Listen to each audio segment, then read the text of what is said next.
At first, this might look like just a quiet hill in rural England. There's rolling green fields around, sheep grazing, cows grazing. This is the sort of place you'd come for a walk on a Sunday afternoon. But if you know what to look for, these banks, these ditches, you realise you're standing inside one of the oldest fortified sites in Britain, a structure that's been here for more than 2,000 years. This is Burrough Hill, an Iron Age hill fort that once stood at the centre of a thriving, complicated world. And today we're going to explore why it's here, who built it, and what life might have been like for the people who lived inside these walls.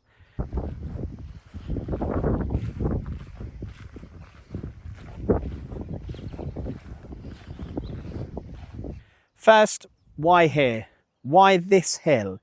The answer is surprisingly simple and also surprisingly strategic. From up here, you can see for miles around, south towards Mount Mowbray, west across the Soar Valley, east towards the rolling ridges of Rutland, and north to where future Roman roads would soon cut through the landscape. In the Iron Age, controlling high ground like this meant controlling movement of people, of trade, of livestock and of armies. And Burrough Hill sits almost like a hub in the centre of ancient Leicestershire. Whoever controlled it wasn't just defending themselves, they were projecting power, wealth and also influence across a wide area. Now, just look at the size of these ramparts. What we see are huge banks of earth and stone. There's still stone on top, several metres high in places, but originally these would have been much more impressive. Stacked on top of the earth would have been tall timber palisades, sharpened wooden stakes, perhaps even a couple of watchtowers.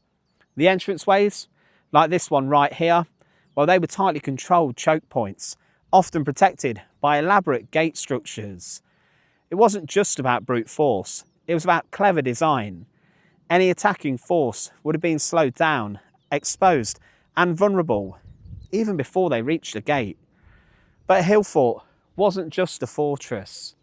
For most of the people who lived here, this was also their home.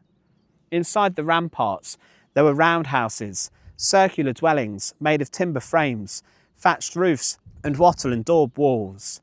Families lived here, cooked here, raised animals and stored their harvests in underground pits. Children would have played between the huts. Blacksmiths worked nearby.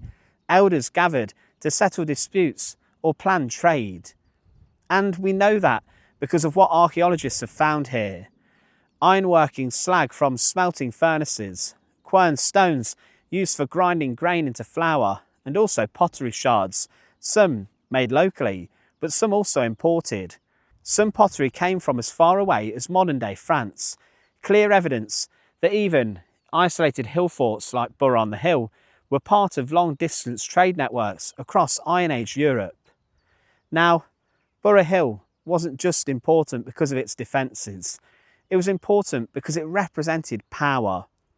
In this period, Britain was divided into numerous tribes.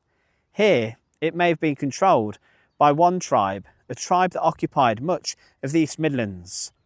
Burrough Hill may have served as one of their power centres and bases. So this would have been one of the major entrances to Burrough on the Hill fort. Let's go and have a little look and see what we can find.